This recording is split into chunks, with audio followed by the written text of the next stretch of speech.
Karibu sana mpenzi mtazamaji, kama ilivyo ada na kawaida yetu, tunakuletea tena kipindi kizuri sana ambacho kitaendelea kuboresha na kujenga ufahamu kama ambavyo tunatamani Watanzania na watu wengine mnaosikiliza kutoka nchi za jirani wanaofahamu Kiswahili kuweza kuboresha ufahamu wetu kwenye maeneo yetu ya biashara, ili biashara zetu ziwe biashara ambazo zitadumu zaidi ya maisha yetu sisi, hata mimi ninayeongea.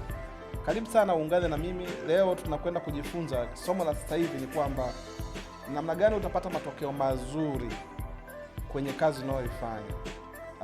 Ni namna gani ufanye ili uweze kupata matokeo mazuri. Sasa ungana na mimi mwanzo hadi mwisho wa kipindi hiki ili niweze kukusaidia namna ya kupata matokeo mazuri kwenye kile kitu ambacho unakifanya.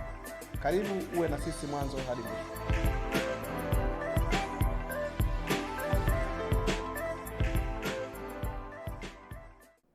Nimewahi kufundisha kwamba ili upate matokeo mazuri, na nikimaanisha makubwa kwenye biashara, ni lazima uzifahamu zile hatua za biashara. Hatua ya kwanza, kwa kuparaphrase tu, ni kwamba, kwa kuonyesha kwa kifupi, ni kwamba ni ile ambayo unafanya wewe mwenyewe ukiwa peke yako. Tunaita implementation stage. Lakini hatua ya pili ambayo nitaiongelea leo, ambayo inaleta ukubwa wa matokeo na mazuri, ni ile coordination stage. Ni ile hatua ambayo unafanya kazi, lakini unafanya kazi na watu wengine wanaokusaidia kufanya hiyo kazi. Ili upate matokeo mazuri, kwanza ni muhimu sana ujue kwamba lazima mfanye kazi zaidi ya mtu mmoja, kwa sababu ya vipengele vingi kwenye kazi unayoifanya. Hauwezi kuwa master of everything, yaani unafahamu kila kitu. Ni lazima kuna mahali utahitaji mtu hata kukusaidia tu kusafisha au kufanya usafi, bado ni mtu unamhitaji ili akurahisishie wewe kazi yako iende haraka, usikae kwenye kufanya usafi. Kwa hiyo ni muhimu sana ufahamu tu kwamba coordination, sehemu ambayo inahitaji watu wengine pia kufanya, ndo kazi ambayo inaweza kukupatia matokeo makubwa kidogo kuliko ambavyo ukiwa peke yako kwenye implementation stage, ambayo hiyo stage unaanza mwenyewe peke yako. Sasa tukienda kwenye coordination, ili isiwe vurugu, kwa sababu sasa una watu wengine wawili, watatu kwenye biashara yako mnafanya, hata 100, kuna watu wanakuta na 100, watu wanakuta na 200, lakini idadi ya wote wafanyakazi ulionao au watu wanaokusaidia wewe, 2, 3, 5, ni wewe mwenyewe. Ili matokeo yasiwe ya vurugu, yawe matokeo mazuri, ni lazima muwe na coordination, muwe coordinated, muwe na ushirikiano, kwa Kiswahili la kawaida. Huu wote ni utangulizi wa yale ambayo nataka kusema, kwamba ni vizuri muwe na ushirikiano, kwa maana ya kwamba kila anachokifanya mwingine ni sawasawa na anachokifanya mwingine. Yaani kuna mwingiliano wa kinachofanywa na mtu A na kwenda kwenye mtu B. Kusipokuwa na mwingiliano, kila mtu akaja na passion yake. Unajua, mtu anapokuja kazini anataka kuja kukuthibitishia kwamba anafanya kazi vizuri, na ana moyo wa kina wa kujituma kufanya kazi. Lakini unao 2, 3, kila mmoja ana moyo wa kujituma, passion yake kwenye kazi ile ipo ya hali ya juu, yuko tayari kupitia chochote lakini akupe matokeo. Sasa usipokuwa na taratibu ambazo zimebainisha namna ya kufanya, utajikuta kila mtu anafanya kwa kina lakini kwa namna yake. Kwa hiyo kama unao watu 2 wengine na wewe 3, mnaweza kujikuta mmepata matokeo ya aina 3 tofauti, kwa sababu taratibu za kufanya haziko bayana, hazina uwiano, not shared procedures. Zile za kufanya ziko tofauti tofauti na hazijabainishwa. Mwaka 2020 mwezi wa 8, mwaka 2020 mwezi wa 8, leo ni miaka 6 imepita au 5 plus. Taasisi ambayo mimi naiongoza, Tutume, baada ya kuwa tuna branch offices kama 10, 15, ukaja umuhimu wa kutengeneza shared coordinated procedures, taratibu ambazo zinatusaidia sisi kuweza kufanya kwa uwiano, kwa usawa, katika ofisi zetu zote zilizokuwa wakati ule 15 mikoa mbalimbali. Mwaka 2020 baada ya kutengeneza taratibu za namna ya kufanya tulichokuwa tunafanya au tunachofanya mpaka sasa, kwenye kila idara na kwenye kila unit, ndani ya department kuna units. Kwa tulitengeneza taratibu, zile procedure za idara pamoja na vitengo kwenye kila idara na kwenye kila kitengo mwaka 2020, na tukawafundisha wafanyakazi wetu kuziishi na kuzifanyia kazi kwa uwiano na kwa mfanano kwenye kila idara na kwenye kila kitengo. Baada ya kufanya hivyo, tukaona uwiano ule umetusaidia sana kuweza kukuza taasisi. Taasisi ikakua kutoka ofisi 10, nadhani tulikwenda mpaka ofisi 26 Tanzania, tukiwa na ofisi 25, na nakumbuka tukawa na mpaka sasa tukawa tuna ofisi moja nchini Zambia, zikawa ni ofisi 26, nchi mbili, Tanzania na Zambia. Sasa kuweza kuleta uwiano wa matokeo, coordination, kwamba walioko Zambia wafanye wakupe matokeo wakati wewe uko Tanzania, walioko Morogoro, walioko Mwanza, walioko maeneo mengine wakupe matokeo yale yale na wakupatia matendo yale yale, na wakati wewe haupo. Kulitakiwa kuwe na taratibu zilizobainishwa na kuandikwa na kufundishwa, na kila mmoja aziishi zile taratibu. Vinginevyo tungepata matokeo ya Mwanza tofauti, chaos na maanisha. Tungepata matokeo ya Morogoro tofauti, matokeo ya Dar es Salaam ni tofauti, matokeo ya Lusaka Zambia tofauti. Lakini kwa sababu sote sisi tunafanya kazi kwenye mfumo uliobainishwa kiutaratibu, yani procedure ziko shared, kila idara, kila department na kila kitengo na kila unit zinasaidia sana kuweza kuleta uniformity, kuleta umoja wa namna ya kufanya vitu kwenye idara husika. Finance walioko Lusaka na finance walioko Dar es Salaam wanafanya sawa sawa. Kwa sababu ya nini? Kwa sababu kuna unified, kuna shared procedure za namna ya kufanya wanachokifanya. Ofisi yetu ya Lusaka kuna operations team. Wale operation team wote wa Lusaka Zambia na operation team yote ya Tanzania na ofisi zake zote 25 tunafanya sawa sawa, kwa sababu wote tunatumia uniformity procedure, yani procedure moja, taratibu moja.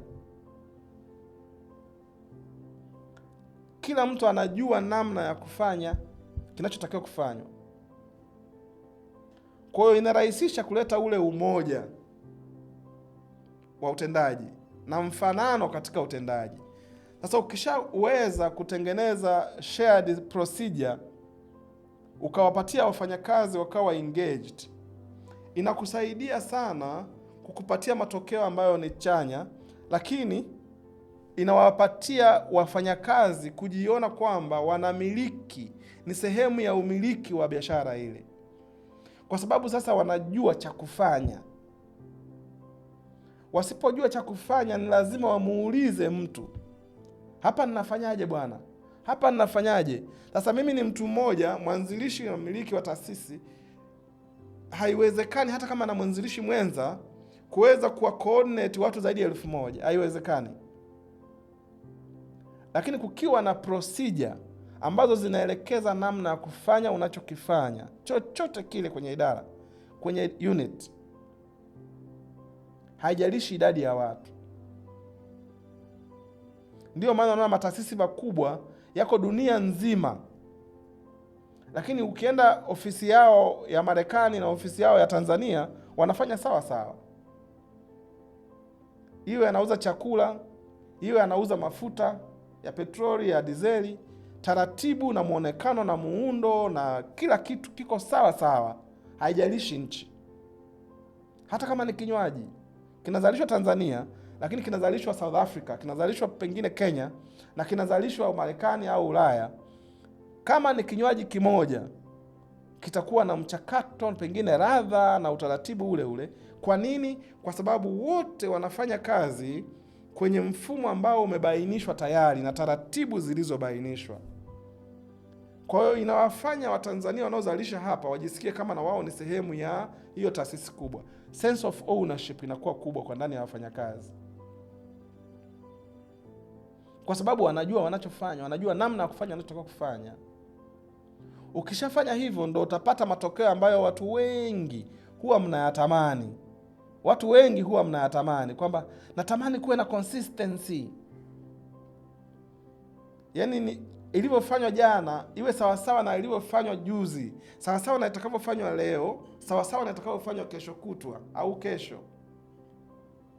Kupata uniformity kwenye quality, kwenye ubora, kupata mfanano wa ubora wa huduma ulioipata jana na juzi na leo na kesho, ni lazima kuwe na taratibu zilizoandikwa, procedural written procedures za namna ya kufanya unachokifanya. Kwa hiyo hapo ndo utapata matokeo ambayo watu wengi sana mnayapenda, consistency, kwamba nilichokifanya leo ndicho nitakachokifanya kesho. Video uliyoiona jana au wiki iliyopita ni sawasawa na hii video unayoiona leo kwa ubora, kwa sababu zinafanywa kwa taratibu zilizobainishwa. Inaleta consistency kwamba mteja atapata huduma ile ile hata akifanyiwa kesho. Kila anapopewa huduma ile anapewa sawasawa na jana, anapewa sawasawa na juzi. Kinachosababisha inakuwa hivyo ni procedure ziko written na watu wanaziishi. Hawaishi kwa utashi wao, kwamba kwa sababu bwana anataka yaani watu wana utashi mkubwa sana wa kufanya vizuri, lakini hawajui namna ya kufanya. Wakifanya kwa namna yao wanakuletea matokeo yao, au unaona watu wameweka nguvu nyingi kwenye wanachokifanya, lakini kinakuwa chaos, kinakuwa ni matatizo, kwa sababu nguvu peke yake ni tofauti, energy imetumika, lakini the effort, uniformity inakuwa haikupi matokeo, kwa sababu nguvu kweli imetumika nyingi, lakini imetumika kwa njia kila mtu ya kwake, njia ya kwake. Yaani kama una wafanyakazi wa utatu tu unaweza kaelewa kinachokiongea, kwamba kila mtu, hata kama wewe ni fundi kushona, ukiwapa kushona shati, kila mtu anakushonea kivyake na vipimo umewapa. Kwa sababu mwingine ataanza kushona shingo, mwingine ataanza kushona mkono, mwingine ataanza kushona mabega, mwingine ataanza kuweka vishikizo kabla hajaiunganisha shati. Lakini kukiwa kuna utaratibu kwamba huwa tunaanza hapa, tukitoka hapa tunafuata hapa, tukitoka hapa tunafuata hapa, tukitoka hii na kuja hii, na mwisho kabisa tunamalizia namna hii. Sasa wote wanafanya hivyo, pa kuanzia wanaanzia, pa kufuata panafuata, na mwisho ni wote niko mwisho. Lakini ukisahau mwingine anaanzia mwisho, mwingine anaanzia katikati, mwingine anaanzia mwanzo, unapata matokeo hata kama ni ya kitu hicho hicho, unapata matokeo tofauti. Kwa hiyo consistency inakuwa hakuna. Kwa siri ya consistency, kupata matokeo yanayowiana na kufanana, ni lazima kuwe na taratibu zilizoandikwa. Ukiwa unahitaji speed, kuna watu wanasema watu wako polepole sana, hamna speed yoyote kwenye utendaji. Ukiwa unahitaji speed, ni vizuri kuwe na taratibu zilizoandikwa. Unajua ninaongea kama hivi, wengine mnanisikiliza mnaona kama naimba fulani hivi. Ni kazi ngumu sana kutengeneza taratibu. Ni kazi ya ziada kukaa chini na kuziandika taratibu. Wengine utashumu umeelewa, lakini ukitoka hapo hauendi kuandika taratibu ya unachofanya. Jaribu tu leo kufanya kitu kidogo tu ambacho huwa unakifanya. Kwa mfano tu ambacho huwa unafanya, kaa chini, andika taratibu zake. Fanya leo vile vile, fanya kesho vile vile, na siku zinazofuata vile vile. Uone namna ambavyo kadri unavyorudia kuzifanya unazizoea. Ukizoea unaanza kufanya bila kufikiri. Ukianza kufanya bila kufikiri, maana yake unaongeza spidi. Kwa hiyo spidi ya utendaji inakuja pale ambapo watu wanarudia taratibu zile zile mara kwa mara, wanazizoea, zinakaa kwenye DNA yao, zinakaa kwenye subconscious yao. Kwa hiyo wakiwa wanafanya, anaweza akafanya huku anaongea na simu anafanya. Lakini kama taratibu hazijui, inabidi aconcentrate pale. Kama mtu ambaye anajifunza kuendesha gari au pikipiki, hawezi kuwa na spidi kama hana uzoefu.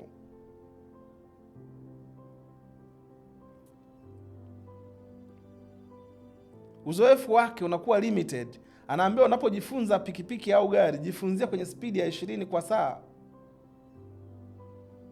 Sasa mtu kila siku kwenye biashara yake yuko anajifunza, kwa sababu kila siku anatumia taratibu tofauti, process tofauti kukupatia kitu kile kile. Kila siku anatumia taratibu tofauti, kila siku anajifunza. Kwa hiyo kila siku ni learner lifetime. Kuna watu hapa ni malena, miaka yote umefanya unachokifanya, lakini kwa sababu haujabainisha taratibu zile ambazo zinatakiwa zifanywe kwenye jambo hilo, kila siku unatumia njia tofauti, unatumia mtu tofauti, unatumia namna tofauti, kila siku wewe ni lena. Spidi yako haiwezi kuvuka 40 kwa saa. Lena hawezi kuendesha gari kilomita 100 kwa saa. Atagonga, atatengeneza ajali ya anachokifanya.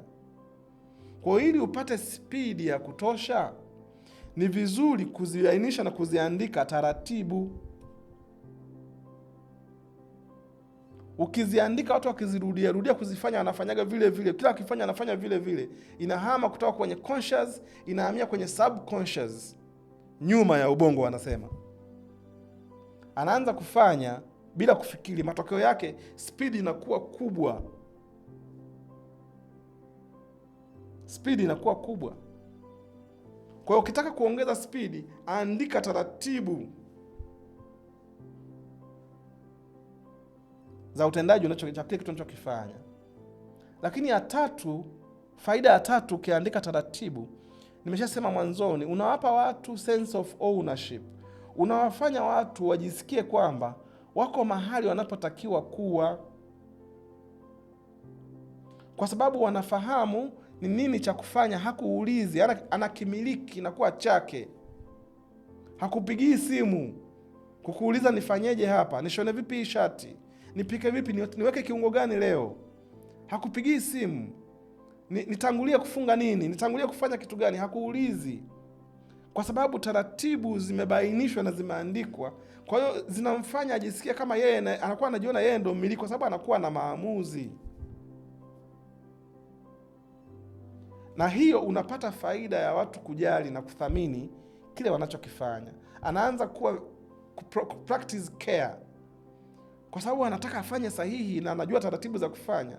Anaanza kukupa nafasi ya kufanya care, anakuwa anathamini na kujali kile kitu. Kwa hiyo watu wengi unakuta hawathamini wala hawajali wanachokifanya, kwa sababu hawakumilikishwa kupitia taratibu namna ya kukifanya kile kitu. Kwa hiyo hajui, muda wote amejaa wasiwasi.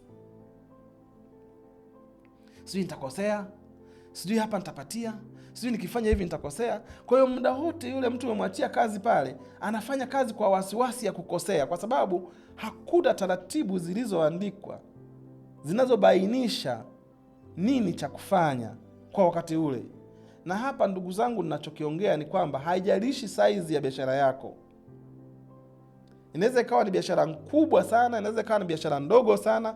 Ni lazima ubainishe taratibu za namna ya kufanya kile kitu ambacho unakifanya. Na unaanza mdogo mdogo, anzia labda store. Kama una store, tengeneza utaratibu wa kutoa na kuingiza vitu store. Na vitu vinavyoingia vinapangwa kwa namna gani? Vinapangwa wapi? Mtu anafuata kwa documentation gani? Anatoa kwa documentation gani? Vilivyobaki unavifahamu kwa kupitia documentation gani? Taratibu gani? Anza kumanage store yako tu uone itakapokubadilishia matokeo. Utaona watu wanaanza kuona umiliki wanachokifanya.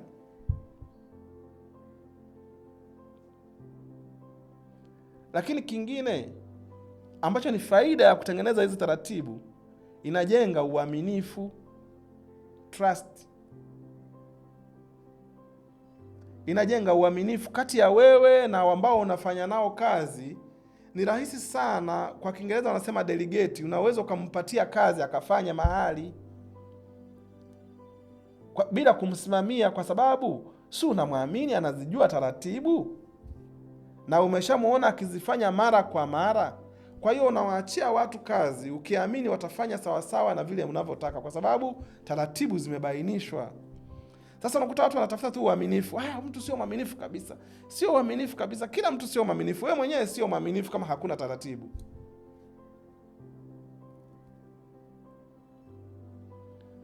Uaminifu ni pale ambapo kumewekwa utaratibu wa kufanya unachotakiwa kufanya. Na ikiwezekana kuna controls, kuna systems and controls zinazosababisha uaminifu uweze kuonekana. Sasa mtu hajui cha kufanya, kweli ana moyo wa kutaka kufanya, lakini hajajulishwa namna ya kufanya kile kitu. Au kila siku namjulisha tofauti. Leo namwambia afanye hivi, kesho namwambia afanye hivi, kesho kutwa namwambia afanye kitu kile kile. Kila siku nampa namna ya kukifanya mpya tofauti. Haelewi sasa ni kipi achukue. Ukimpatia kazi usitegemee kupata matokeo unayoyataka, kwa sababu hajui njia ipi ni sahihi. Kama umemfundisha njia 5, ukimpatia kazi anaweza akaamua kuchukua ile ambayo wakati ule wewe huitaki. Kwa hiyo ukapata matokeo tofauti na matarajio yako. Kwa hiyo ni ngumu kumwamini mtu ukadelegate kazi yako kwake, kwa sababu hujui atakupa nini. Na kosa liko kwenye wewe ambaye unanisikiliza, ambaye ni mmiliki au mwanzilishi wa biashara. Haujatengeneza taratibu za namna ya kufanya anachofanya. Ukiweza kufanya hivyo, unawafanya wafanyakazi wawe na confidence, ujasiri. Ujasiri ni sifa na furaha nyingine ya kuandika taratibu. Confidence. Wanafanya vitu kwa kujiamini. Si anajua anachotakiwa kufanya? Si anazijua taratibu na zimeandikwa na amekuwa akizifanya mara kwa mara? Kwa hiyo anajiamini. Akikutana na mteja anajiamini kumhudumia. Akikutana na mtu anamhoji anajiamini kumweleza. Inazuia hata vishawishi vidogo vidogo, kwa sababu anazifahamu taratibu. Kwa hiyo inampa yeye ujasiri wa kufanya anachokifanya. Matokeo yake ni kukua kwa biashara, kwa sababu watu hawafanyi kazi through guesswork. Unajua watu wengi sana mwambia mtu nataka umhudumie wewe mteja vizuri. Yaani umemwambia hivyo mfanyakazi wako, naomba umhudumie mteja vizuri, lakini hujawahi kumwambia namna ya kumhudumia mteja vizuri.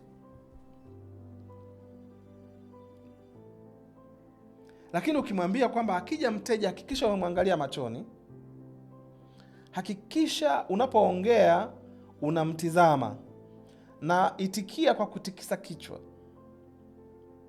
Kama ni mteja, wewe utaongea maneno 20%, yeye mwachie aongee maneno 80%. Na utakachokiongea wewe kiongee kwa kuuliza maswali.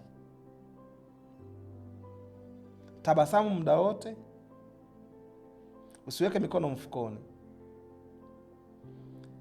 Nikikuelekeza hivyo ni taratibu za kumhudumia mteja vizuri, kuliko nikisema tu kwamba anakuja mteja mhudumia vizuri. Vizuri maana yake nini? Nimpe namba yangu? Yaani vizuri unamaanisha nini? You have to define. Ni lazima kuwe na procedure unayotaka kwamba huyu mteja umhudumie vizuri. Ni lazima kuwe na taratibu kama ambazo nimezisema hapa. Hakikisha umesimama mteja akiingia, mwangalie usoni wakati unaongea naye. Ongea kwa 20%, mwachie 80% aongee yeye, na 20% yako uliza maswali. Usiweke mikono mfukoni, tabasamu wakati wote.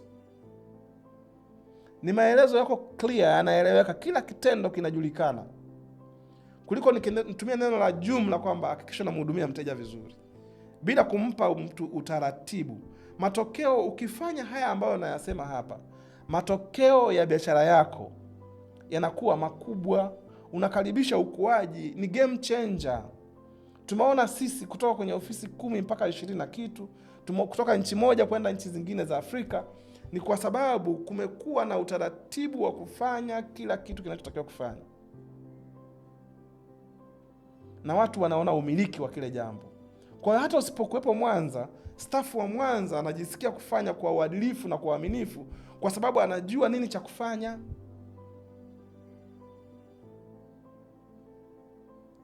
Lakini ukimwambia tu mtu, bwana nakupeleka Mwanza ukafanya kazi ofisini kwangu, akafanyeje? Hajui. Taratibu hazijaandikwa. Anaenda kufanya nini anapojisikia yeye. Ukiwa nao watano, kila mtu anajifanya anavyojisikia. Kwa hiyo unabaki tu na yule ambaye kwa bahati nzuri akibahatisha kufanya sawa sawa na akili yako, unasema yule ndio mfanyakazi mzuri. Kumbe wapo wafanyakazi wazuri zaidi ambao tu hawajaelekezwa namna nzuri ya kufanya. Kwa hiyo ili tuweze kupata matokeo mazuri, naomba na nashauri tuandike taratibu za utendaji, procedure zile za kiutendaji. Kila kitu kinachofanywa, anza taratibu, andika step kwa step, idara kwanza, alafu kimaliza andika kwa unit, alafu tengeneza instrument zote za kufanyia kazi. Kama wanahitaji delivery note, wanahitaji nini, wanahitaji laptop, wanahitaji kitu fulani, hakikisha umeweka mazingira ya performance. Kama kiongozi utapata matokeo mazuri. Kwa hiyo msitaki consistency, ukataka trust, ukataka engagement, ukataka watu waweze kuwa waadilifu, wakati wewe mwenyewe sio mwadilifu kwenye taratibu. Usitegemee majibu kutoka kwenye muujiza. Biashara ni utaratibu, na utaratibu ndio huo nimeusema. Karibu sana wakati mwingine, karibu kwenye video inayofuata. Kwa leo tuishie hapa. Naamini umejifunza, share na mtu mwingine.